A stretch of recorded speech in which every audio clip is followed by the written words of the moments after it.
what I want to do now, which is what I was really looking forward to, is introduce our first speaker.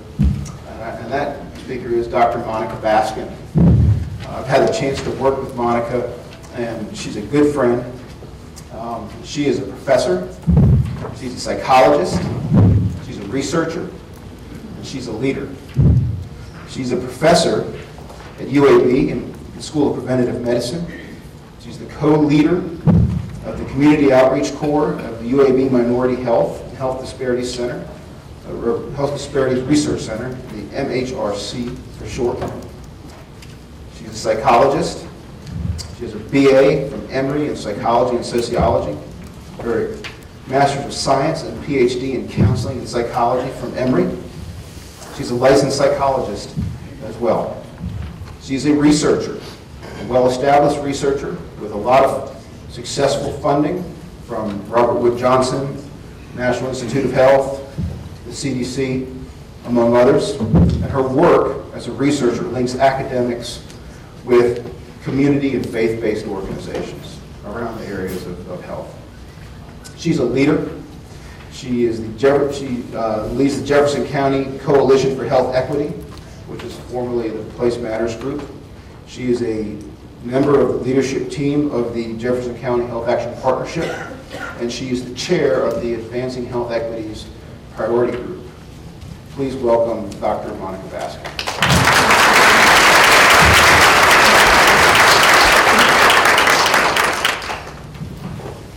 Good morning, everyone. I'm delighted to be here, and thanks, Drew, for reminding people that I am a psychologist. I think multiple times. And I think I would have to be to take on some of the work that we are hoping to do and accomplish in this area where there's a lot of work to do.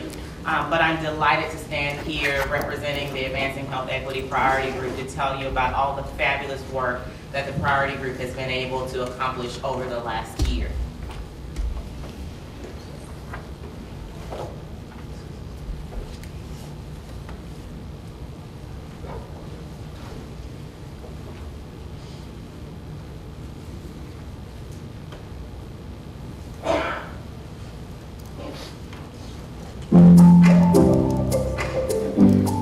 Jefferson County, we need to talk about how everyone deserves to live in a healthy environment and how together we can make it possible. Jefferson County is made up of all types of people who are more than numbers, categories, or statistics on a form. No matter what boxes you check, you deserve to live in a place that helps you and your family have a great quality of life. But it's important to know that a number of people in our community don't have equal access to good health. Some may experience poor health more than others just because of where they live, work, learn, and play. The differences are known as health disparities. Examples include higher risks for obesity, diabetes, and cancer, lower test scores in school, feelings of isolation for those who can't drive or rely on public transportation, fewer housing, education, or job opportunities for everyone, including people with disabilities. We know what we need to change to make our community better for all. Ensuring that everyone has a fair chance to have a long and healthy life is the goal of health equity. Everyone deserves safe neighborhoods, quality affordable housing, access to safe places to be active and play, access to quality health care, good schools, reliable transportation, job and business opportunities, access to nutritious foods. Achieving health equity benefits the whole community. Preventing disease and promoting healthy living saves billions of dollars in healthcare costs. Healthy people take better care of themselves, their families, and their communities. Good schools and good jobs help create more vibrant communities where people, organizations, and businesses can grow and thrive. Health equity requires everyone's help, not just the healthcare community. Schools, businesses, churches, and other organizations have a part to play. Commit to advancing health equity in Jefferson County to ensure a bright, healthy future for our community. Sign up today at our website and let's work together to improve the health of all Jefferson County residents.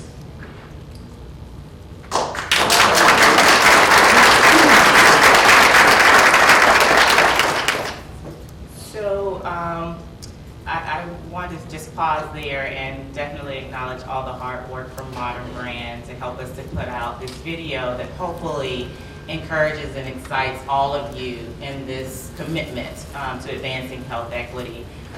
So I want to, again, just acknowledge their work here. So we're talking about health equity, but what are we really talking about? So our definition for health equity is a place where everyone has a fair opportunity to live a long and healthy life. But we realize that that's not the case for some individuals in our community. So where you live, work, learn, play, all might be influencing what your health outcomes are. So for example, here in Jefferson County, we know that there is a high concentration of poverty in certain areas of our county. So this map in particular shows that with the darker greens, there's somewhere between 37 to 64.5% of the residents in those census tracts are at or above the federal poverty line. We also know that within our county that there is a good deal of racial residential segregation still, that there are individuals that live in certain communities and census tracts versus others. So this map, the blue dots are represented by African American or blacks in our county, the red dots represented by whites. There are some green dots representing Hispanic population, and yellow is the Asian population. So what does all of that mean? For example, when we talk about access to healthy, affordable foods, it means in Jefferson County, 41 out of those 147 census tracts are referred to as food deserts. So the USDA defines a food desert as any community where a third of the population, or at least 500 individuals in that census tract, do not have access within a 1 mile, living within a 1 mile of a grocery store or supermarket. So a place where people can go fairly easily to get healthier, affordable foods. In our county in particular, those census tracts that are likely to be food deserts are also those that tend to have a higher proportion of minorities. So 68.1% to be exact, our census tracts would have African American and Hispanic residents. We also know that a third of the families in Jefferson County in general do not have access to healthy, affordable foods, or they're living in a food desert. And we know 1 in about 13 children also do not live in an area where they can have ready access to healthy, affordable foods. Similarly, on the map that I showed you before in terms of the racial segregation, this also shows an overlay of those food deserts. So the yellow here overlaid with the residential segregation shows you where those food deserts are. So another health indicator, particularly relevant to many people, is the issue of infant mortality. And infant mortality at a country level is globally considered to be one of the main outcomes to sort of assess the health of a nation. Here in Jefferson County, we have a clear difference in terms of infant mortality by race. So of white mothers, 5.9 babies per 1,000 live births end up in infant mortality, or a child that does not reach their first birthday. That number goes up for Hispanic children at 6.8. And then the most recent data shows that 17.3 black babies will die out of 1,000 will die before their first year of birth. And so again, looking at where we live, this map shows you in particular where there's certain areas within the county that you have a higher rate of infant mortality. So the blue color there sort of shows places where if everything is equal, we'd expect that there would be relatively the same number of infant mortality deaths. But the blue spots on the map show you areas in which there are fewer babies dying in those census tracts than you would expect if everything was equal. The red spots on the map show you where you have a higher than expected infant mortality rate, and those are census tracts were greater than what you would expect if everything was equal. So we call those hot spots, the red areas. And then there's life expectancy, another health outcome that we often look at to gauge the health of a community. So in 2010, the life expectancy by sex and race in Jefferson County showed that there were differences. So for example, if you're a white female in the room, your life expectancy is expected to be 79.3 years. For black females, 76.7 years. White males, 74.3 years, and then black males, 69.1 years. So there's a 10-year difference between the life expectancy of a white female than a black male within our county. And similarly, this is a hotspot map to show you which census tracts you're likely to find a higher rate of a shorter life expectancy than you would expect. So we've talked a little bit about place and the differences there. We've talked a little bit about race and a little bit about sex. But there's another area where we have a good deal of disparity that we see in our communities that we don't really talk about as much. And our team wanted to make sure that we brought out this issue as well. And so this is looking at health risk behaviors for adults with and without disabilities. And across each of these major areas of behavior, obesity, inactivity, and cigarette smoking, individuals with disabilities have higher rates of these behaviors than individuals without disability. And then this translates into chronic conditions. So whether or not it's a history of heart attack, having some type of other heart disease, stroke, hypertension, cholesterol, arthritis, and diabetes, overwhelmingly, individuals with disabilities have a higher proportion of individuals that are impacted by this than persons without. The other issue with this data in particular is that we don't have very good information at the county level. So unlike some of the other slides when we talk about what's happening in Jefferson County, these are snapshots from the national level. So I know most of the folks in the room are already impassioned saying these differences shouldn't be there. Everyone should have an equal opportunity to live a long and healthy life because it's the moral thing to do. But for those of us who may not just buy into the altruistic issues, there is a definite economic impact of the differences that I've showed you so far. Chronic diseases cost the U.S. about $1 trillion every year, $1 trillion. So that's particularly expensive. But if you think about it, and some of the more recent research has projected that about $230 billion could have been saved if we eliminated the disparities. So it's not saying eliminate the health conditions. What this report is saying is that if you just eliminate the disparities between those people who are having these issues at a higher rate, and you just make everybody at the level playing field, over $230 billion could be saved. So then what does that mean to us here locally? So locally, in 2003, 7 chronic diseases, cancer, diabetes, heart disease, hypertension, stroke, mental disorders, and pulmonary conditions cost Alabama $23.3 billion. So that was in 2003 dollars. So if you fast forward and think about what that is today, I'm sure we're well over $30 billion spent in these 7 conditions alone. But the primary focus of that money is not on treatment. So if you look at the breakdown, only $4.7 billion of that is related to treating conditions. The vast majority of that goes into the lost productivity or the indirect costs. So this is when people are not coming to work because they're too sick, they have to go to doctor's appointments, or if they're at work, they're not working to their optimal because they're not as healthy. That's a tremendous amount of lost productivity, so thinking about economic implications of what we're talking about here today. And so very briefly, I'll kind of highlight a couple of other things that sort of drive in this cost issue. So the top box is looking at diabetes in particular, and medical costs for people with diabetes is twice as high for people without it. And it's estimated to cost about $245 billion alone looking at that condition nationally.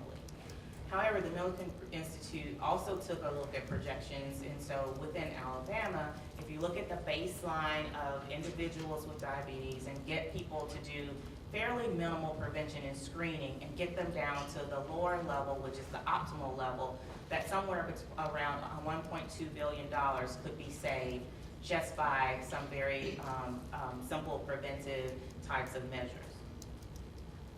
Similarly, with heart disease and stroke, about 1 out of every $6 spent is spent on something related to the treatment and care of individuals with heart disease and stroke. So again, at the bottom, you have the current level, the top level of conditions, but if you can get that to move down to the more optimal level, the lower line, then that's a savings of closer to about $2.5 billion. So what would it take to get to those optimal levels of chronic disease? We've got to change some of those health behaviors. So smoking, as we talked about, 1 in every 5 deaths a year is attributable to smoking. And if you can move people from their current rates of cigarette smoking down to the lower line, you're talking about somewhere of a very modest 4% reduction, but that can lead to those optimal levels that we were talking about before in terms of health conditions. The same is true around obesity. If we can start with where we are right now, the projections out to 2023, and just lower that by 11%, then again, some of those cost savings that we mentioned before could be easily recognized. So we're talking about very limited amount of things. We're not talking about giving people, bariatric surgery and things that are very costly. We're talking about healthy eating, physical activity, and getting people to adjust their BMI ever so slightly. So we've talked a little bit about what we mean by health equity. We've showed you a little bit about where there may be some differences, particularly in our county and in some cases in our state and in the region.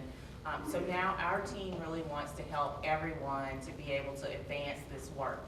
So at your tables, you also have a document that is the Principles for Advancing Health Equity. Over the last several months, the Advancing Health Equity Priority Group has worked very diligently to sort of give you some help and some roadmap, if you will, to doing this work back in your own organizations, in your neighborhoods, in your own personal life. So there's 6 of these guiding principles, if you will, that we have in the book, and we give examples and go into a little bit more detail, but I just wanted to briefly hit them, the highlights of what they are. The first one is involving people negatively impacted by health disparities in the development, implementation, and evaluation of all of your programming. Oftentimes, individuals who are the most impacted are not at the table when we're designing programs and when we're coming up with ideas, but those are the very people that can really help us figure out what will work, what won't work, and give us hopefully a way to avoid some of the blind spots when you don't have as much diversity at the table. So part of what we're encouraging all of us to do is, if we're working with individuals in a certain community, to make sure those people are also at the table, and not that we're here from the government here to help them, but we are working with this all together. Our second guiding principle is ensuring that the objectives target people and communities negatively impacted by the health disparities. So a little bit was shown in the maps and some of the other figures about there's certain groups in particular that need our help and that need some support and need to have these interventions. So one thought is to evenly spread out all the resources to everyone. But if we do that, we still won't address the disparities. Basically, we'll help everybody, but we'll help them to stay in their certain positions. So part of what we're encouraging is to think about those areas that are particularly having difficulty and try to target your objectives and your work in those areas in most need. The third priority is valuing both community and technical expertise. Again, many of us with all these extra letters behind our names think that we know the best solutions to the problem, when that's actually probably far from reality. And so community members have strength, they have expertise, they know how to get those hard to reach, quote unquote, populations into communities.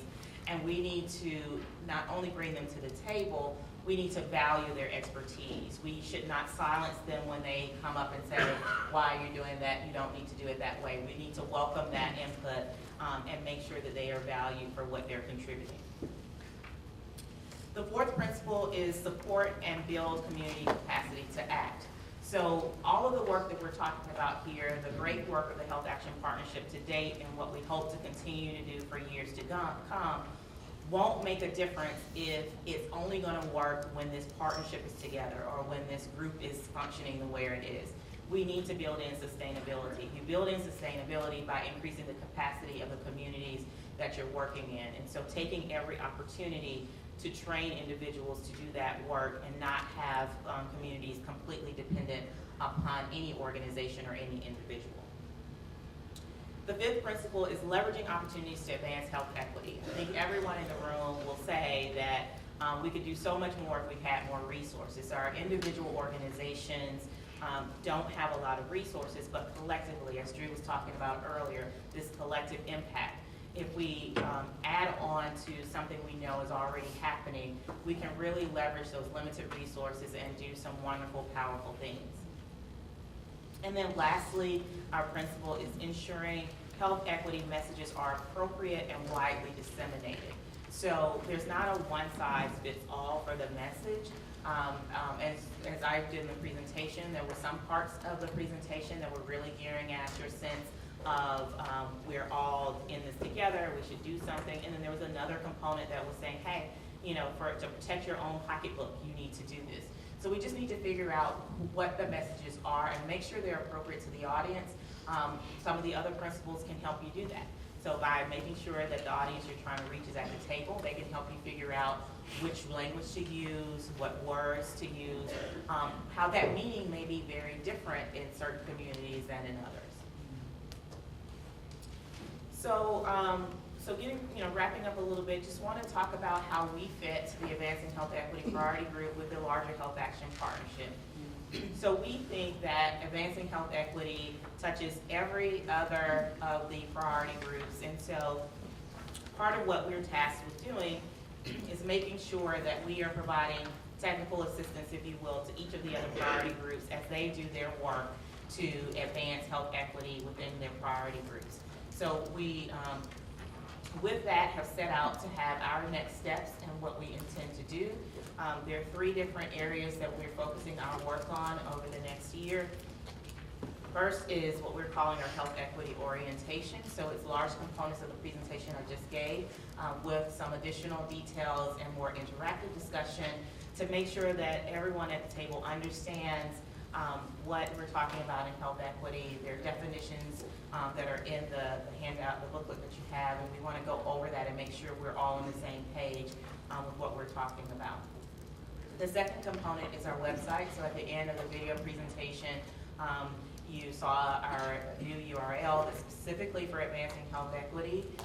It ties back to Health Action Partnership, but we thought it was important to have a standalone site where individuals who are really looking for resources to help advance this work can go to. So that website is there. It has this guiding principles document with some definitions. It has the video that you saw earlier, and we'll have additional resources as we go to help you do the work of health equity throughout your community.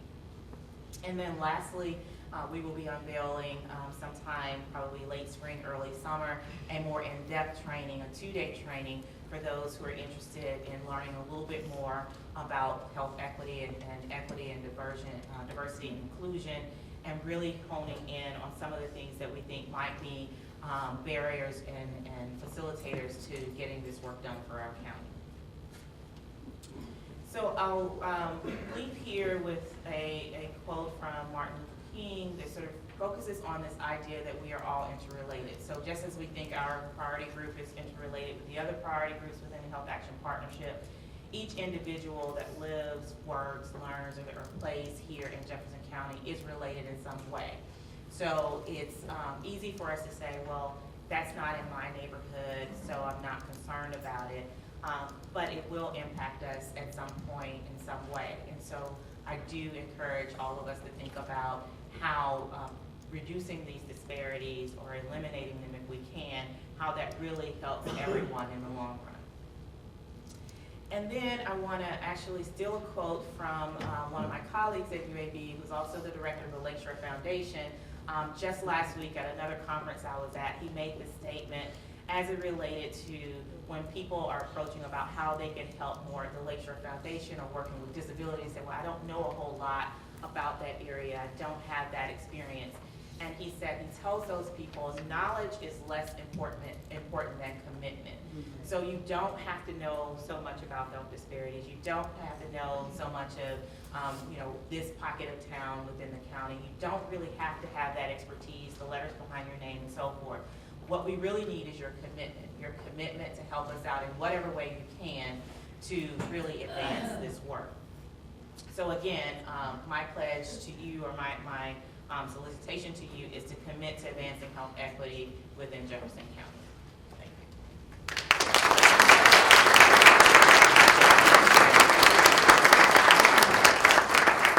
So, Katie, you maybe I think any questions or comments anyone wants to add on? Or while people are thinking about that, again, I want to acknowledge all the members of our Advancing Health Equity Priority Group. The support we've gotten from Modern Brand, the support we've gotten from Gerald and Powell, and getting our website up, and really encourage you to think about joining with us. Okay. Speak for a second about how the Health Equity Group interact with organizations if they're interested in the orientation or the longer range. Yes, so our intention is to work one-on-one with each of the priority groups to make sure that happens, and we provide technical assistance, but we are also available to do this in larger organizations. So on the website, if it's not today, it will be very soon, a place for individuals to request those types of trainings or more information, and then we will be working, following back up with you to be able to do that. So the idea, very much so for our priority group, is to provide a service out to not only the Health Action Partnership, but also to the larger community as we try to advance this work. I know it's early, but questions? I have a question. Will you have the data up there from the CDC on individuals with disabilities? Yes. Can you tell me what the definition for disability is? Because it's very broad. It is, and it's meant to be very broad. So we're talking about anybody with both a physical or mental disability is considered in that definition, and it's one that I personally would encourage all of us to consider. So some of the things that I know, for example, the built environment might be working on, some of the changes to the built environment around, particularly in Birmingham, in the Birmingham area with sidewalk improvements, not only can impact and help individuals who may be in a wheelchair or using a cane or a walker, they can also help individuals with small infants and strollers and so forth. And we are all aging, so we're all getting to that point of being in that classification. So being someone who has had more recent issues with back pain and other things that I was like, I didn't even know I had a muscle back there. But it is a very broad definition of disability. One of the things also, as we start talking about that and including that information, is that not all disabilities are physical that we can see. There are other conditions that may not be as obvious as someone with a cane or some kind of mobility issue. So that is a definition that is fairly broad and is purposeful so that we also can try to reduce the stigma that sometimes is associated with having a disability, that it's all encompassing. So, thank you. Yes. I'm Emily Rushing, and I'm not affiliated currently with any of these organizations, but I was able to participate in some of the early discussions with this group, and I would just encourage you, if you are reading this after you get away from here and you say, what are they talking about? The language itself is so challenging in this area. I applaud what has been done to reach this piece of paper, but I really think the commitment is as much to understand what this language means for each of us in our own home and neighborhood and community, because these are just the words, the best way so far we've come up with to talk about these very difficult things. So don't put it down because it doesn't jive with what you think, but try to read yourself into it and understand that there's been much labor to get just to these words, which are still not adequate really to talk about what we're trying to do. Absolutely, I appreciate your comment, and will echo, and I'm sure there are many moans and groans in this room that will say, it took a lot to get to the words that are printed there, and it was a great process. It's one that I would encourage for any organization to do. It was a way, it forced us as a team who was already saying we're committed to advancing health equity because we're part of that priority group. It forced us to deal with some of our biases and sort of talk about how we can label certain things and what was important, what was not important. It helped us to realize that there were certain groups that we weren't considering and we weren't thinking about, and I appreciate the voices that were in the room to tell us, hey, we didn't have disabilities and we weren't necessarily thinking about this. We had a lot of data on African American populations and white populations. We did not have a lot about Latino populations. All of those conversations were challenging to us, but they all led to what I think is a product that I know the team is fairly proud of. But I agree, it needs more distilling, more concentration, more talking, more dialogue, and so that's what we're hoping that this does. It's a starter to this work. I wonder, could you talk a little bit about some of the factors that contribute to food deserts? I think from an economic perspective or a business owner perspective, let's say you can only, stock what you sell. So that one in particular is quite interesting, and I've actually had a couple of research studies where we've looked at this idea of, what is it about these food deserts? So these are communities, the food deserts, as you saw, are communities that tend to also be in lower income communities, and therefore, if you think about a business, there's an inherent need to make a profit. So when we talk to business owners and people in the food industry, they do their homework. They do their market analysis. They figure out, who are the people that can afford to pay for my goods, and those are the communities that they tend to go into when they feel like there's a large enough demand for the product being sold, and the community has the resources to actually pay for that product. So there are a number of things that communities have done and governments have done to try to encourage and incentivize organizations or stores to come into those areas.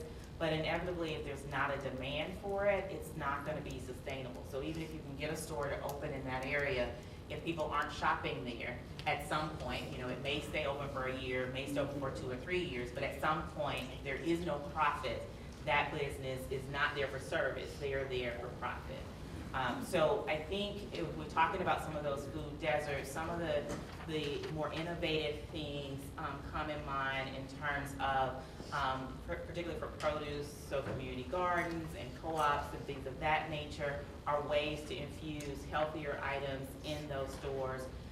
Working with smaller convenience stores, which are in those neighborhoods, to actually sell healthier items. So the Urban Food Project here out of Rev Birmingham is one example of that, working with local farmers, putting that produce in to communities where there's not access to a larger grocery store, and therefore having people have that access.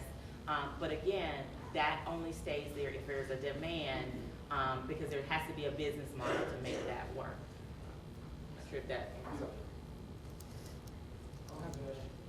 Yeah. Good morning. Good morning. I'm not a public health person, so you all may already know the answer to this.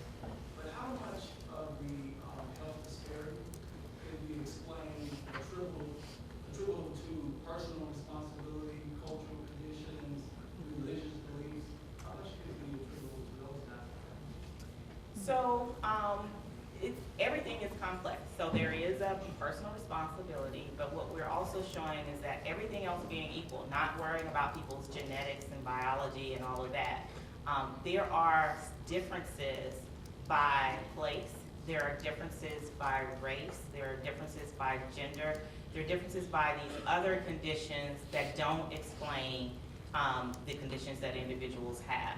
So it's not to lessen either side of that. You're not going to engage me and went into a conversation about the left versus the right on personal responsibility versus this other issue.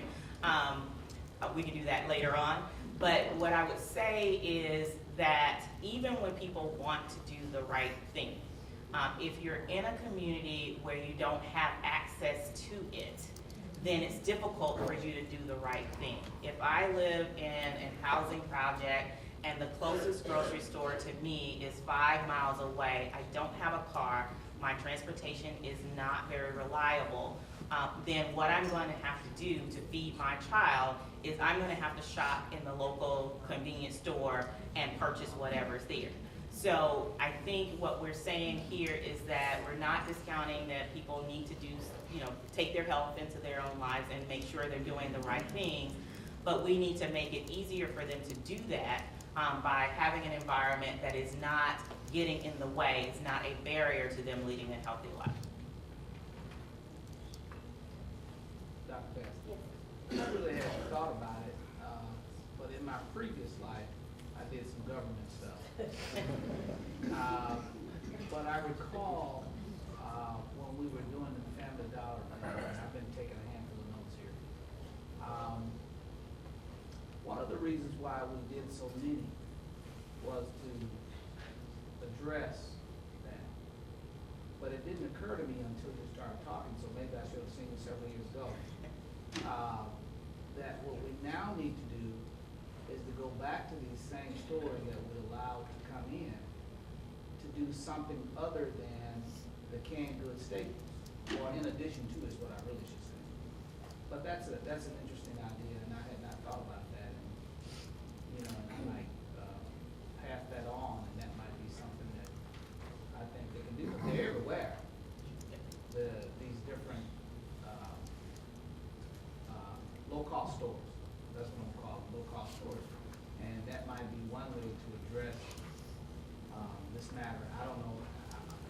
Currently, they're not equipped to do produce kinds of things, but it might be that they might be equipped to do smaller things on a smaller scale if they're encouraged by partnerships such as this one to do that. So that might be something you might want to. Sure. I mean, there are a number of national models to show how you can retrofit other smaller stores to carry those products. But I think that's only one part of it. The other half is the demand. So again, we can, put in a refrigerated cart to sell all that information, all that food, and have that there, have it, priced appropriately.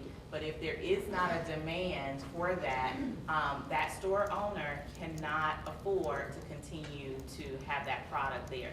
So that's going back to that principle of bringing those individuals into the conversation, having them at the table. So it's not just going to talk to the store owner and saying, hey, you need to sell fresh produce, go buy your refrigerated truck or cart and put it there. You need to talk to those community members and talk about, what do you want to see in there? Make sure that you're having it hand in hand with giving them opportunities to learn what to do with it. There are certain produce that I've never seen that before. Some of my programs with younger children, we've brought in and introduced fruits and vegetables that I personally took for granted because they're at my grocery store and I cook them and have them available for my kids. But they had never seen them before, and some individuals don't know what they are, they don't know how to cook them. So again, programs like the one I was mentioning, they have recipes, they have cooking demonstrations, they have other things to kind of make it work. And they also the successful programs try to merge, not try to convert someone from eating, really, less healthy to being a vegan. There's some steps in between there to help improve them to, eat a little less this, add on here, so that it is something that is sustainable over time. It's not just a pill, a magic bullet, we can change it. So I would say, yes, have those conversations with the business community, but also have those conversations with the residents in that area to talk about what they want and what they're willing to do in order to keep that maintained. And I'm going to put maybe my good friend over there on the spot to Taylor, Clark, if you want to say anything more about the urban food project and some of the challenges, particularly with this area. Absolutely. So we launched the Urban Food Project in 2010 with support from the community putting money to work. And since 2012, we've been doing this farm to corner store model, connecting Alabama farmers and producers with corner stores in local communities. We've developed a distribution infrastructure. We learned a lot along the way. The purchasing power that store owners have is very limited. So basically what we're doing is taking very large volume cases, breaking that down into very manageable, sellable volumes in the store. We find that nutrition education is a very key component of success. We find that nutrition education is very, very important. That's not in Rev's mission, so we align ourselves with partners who have that priority at the forefront of their mission, because that is such a key piece to driving the market demand. Moving forward in 2016, we have some really exciting things coming forward, two of which are we have some funding to provide store owners with what we're calling mini match grants. So for store owners that want to invest in their store to better serve the needs of the food needs of the community, we have some funding available for them to do that. That could be anything from improving the exterior of their store, putting up better signage, making the store more inviting, shifting the offerings to more healthy offerings beyond just fresh produce. So that's really exciting. We're also developing a more robust training program to essentially teach store owners and their staff how to sustainably purchase, merchandise, display, and sell fresh produce themselves. So we are in the process of pulling together an advisory board, an advisory committee to advise that work so that we can ensure that we have the right professionals with the right expertise, as Dr. Baskin mentioned, at the table to push that solution forward. So if anybody is interested in getting engaged in that piece of our work, I would welcome a conversation with you. Thank you, Tim. Anyone else?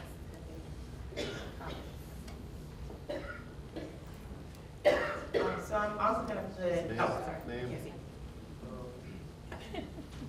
We talked about health disparities and how so much of billions of dollars could have been saved by. We talked about health disparities and how we could have saved billions of dollars by eliminating health disparities. But to be practical, it is not possible to eliminate all the disparities at the blink of that. So, Dr. Baskin, I would like to ask you, if you want to prioritize the top 3 things that you could eliminate, what would those be? Okay, so I'm definitely going to call on some of my friends to help answer this question. So I think it goes back to those key health behaviors that we were talking about. So obesity, tobacco, and physical inactivity in particular are some of those things that are linked to a number of those 7 chronic diseases that I was talking about. So in terms of eliminating the disparities, a lot of it has to do with making sure that people do have access to those health promoting type of environments that I was mentioning, so they have safe places to be physically active. So for example, our built environment priority group is looking at areas in which to prioritize improvements in sidewalks and making sure that there are recreational facilities are kept up and maintained, and programming that pushes people into those areas to be physically active. A great example here within the Birmingham area is all the wonderful improvements with the Railroad Park and some of the other areas where there's programming. And if you go to some of those facilities at any given time of the day, there are individuals from all walks of life convening in that area, being physically active. So there's a part of the park that has equipment, so it's not a question of going into a gym. You have really top-notch equipment that's in the playground, in the the park itself, there's a playground and so forth, so that individuals can get there and be active and improve their health outcomes in that way. There are also things like programming. So, for example, the health department and UAB Preventive Medicine have a project, a REACH project, where we're focusing in, again, targeting certain communities that have higher rates of chronic conditions and infusing a lot of effort and programming in those communities where we have things like the Urban Food Project. We have community health advisors that are helping to push people towards programming within the parks. We also have a Safe Routes to School program. We're getting those children out to be physically active. So we're really promoting those types of things to help improve their physical activity, their nutrition, and hopefully helping them to manage their weight. The other part of it is also making sure that people have access to appropriate preventive and screening programs as well. So part of the issues are, at what point are people getting into the healthcare system? Are they coming in at a point that's much later on where the interventions to make them healthy or get them well are much more costly? So part of it is making sure that we're preventing more of the diseases than we're allowing to get to more advanced stages. So, Dr. Wilson, would you like to comment on that as our health officer for the county health department? I'm sorry, I need you to repeat. Okay, so I think the question is how we can't possibly eliminate all of those disparities. How would you prioritize? Yeah, I really agree about these big ticket items that really drive the chronic diseases: healthy foods, exercise, tobacco, and of course obesity, which is related to healthy foods and exercise. The healthy foods also independent. The exercise and the healthy foods have independent benefits beyond the obesity as well, like cancer reduction. I think the other really, really big one that requires a different focus and a specific focus is the infant mortality rate. Those numbers are just really astounding. I think you saw the 5.9 versus 17.3 deaths per thousand in the first year. I think that's just a really big one. That requires a different type of effort beyond those other things we just mentioned. Where'd you go? Anyone else brave enough? Anyone from Bowl Goals that want to comment on that?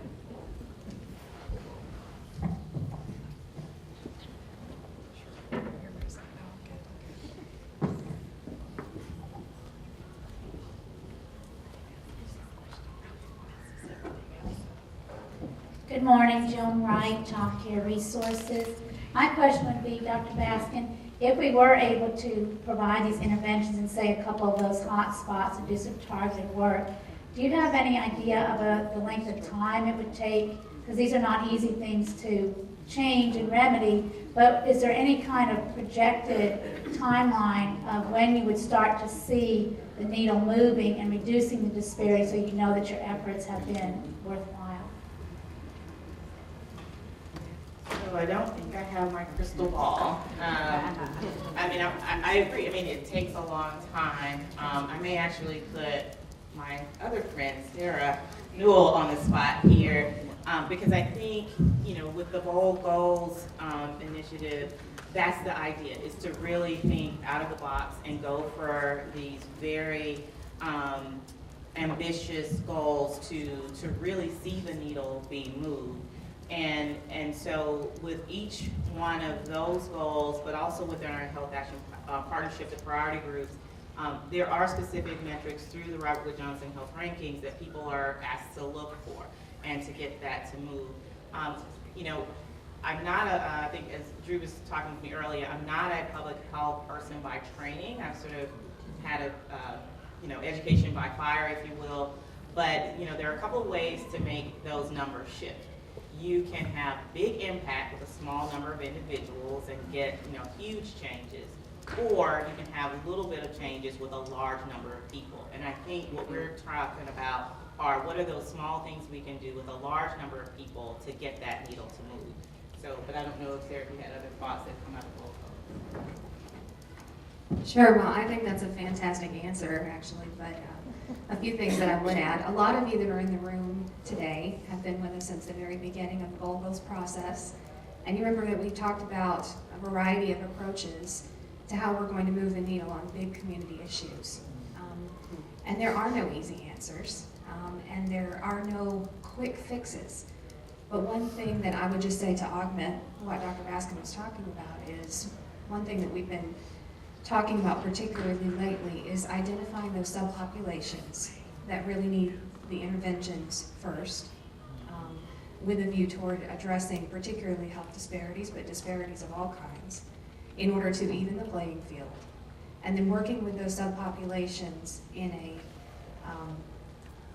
not exactly a pilot phase, but doing smaller studies, which would allow us to figure out which strategies are working, and then trying to scale those up. That is a very simplified way of describing what we've been talking about and what's been working in some other communities. I'd also say that all of these issues are interrelated. As all of us know, one of the biggest ways to impact health and improve health is by working on education. And so much so that in the beginning of our conversations, we had several members of our coalition who said, we just need to work on education. We don't need to even work on health. And we said, well, maybe we need to do both. And that in and of itself is one of the key drivers to fixing a lot of our problems. That's why the coalition has 3 components, because we want to involve as many partners in the community as possible in leadership roles, finding the niche where you fit, where you can be involved with your business, with your civic group, with your church, in whatever way that you think that you can make the biggest impact. And that those smaller impacts will add up to a big impact overall. So I have, I think, at least one more friend left in the room. I'm going to put it to Greg Townsend and have him to come up front, who's also the co-chair of our Advancing Health Equity Priority Group, and have Greg also talk about the social determinants of health. So I think that's some of the idea behind some of these questions about how do we get here and what are the big, bold things that we need to tackle, and just maybe just speak briefly about that. Hello, everyone. A couple of things I think are very significant and often overlooked, but they're big picture items that we need to address in our community. We have to talk about issues relating to race and place. You know, we can't leave racism, power, and privilege out of the conversation. If we do, we won't reach the mark that we're trying to reach in the next 3 to 5 years. So we have to talk about diversity, and we have to talk about power as well as privilege. Classism and racism go hand in hand. If we leave those out of the conversation, we end up almost where we are.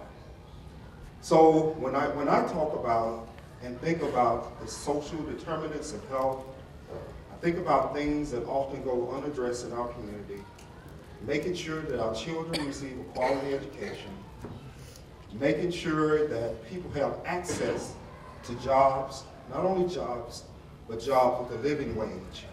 That means if I go to work, I can afford to take care of my family. That's right.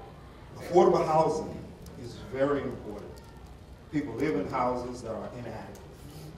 People need to live in communities that are safe, that are clean, communities where their quality of life can mean something not only for them, but for their families.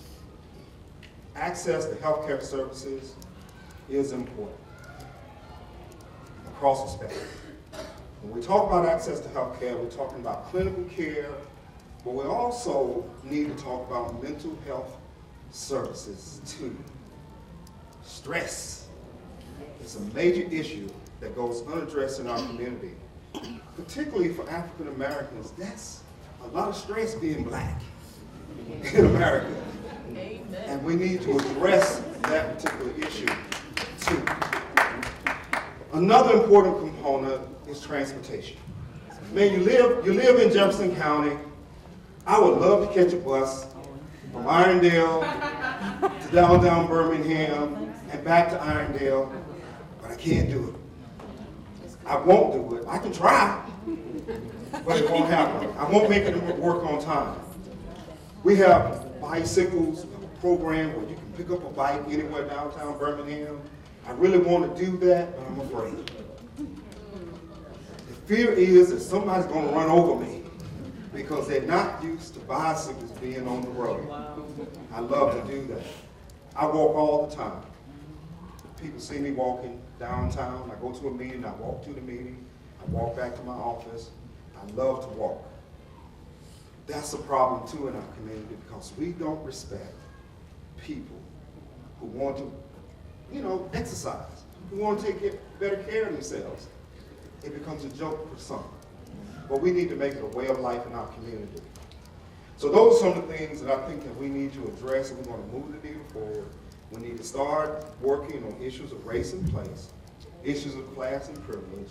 And I think then, in 5 years, maybe we'll move the needle and make lives better for our children.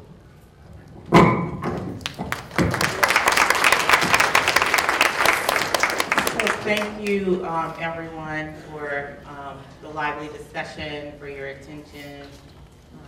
Somebody's pointing at something. Oh, this. We're finishing. I got a quick question. No, I was going to wrap up, but you go ahead.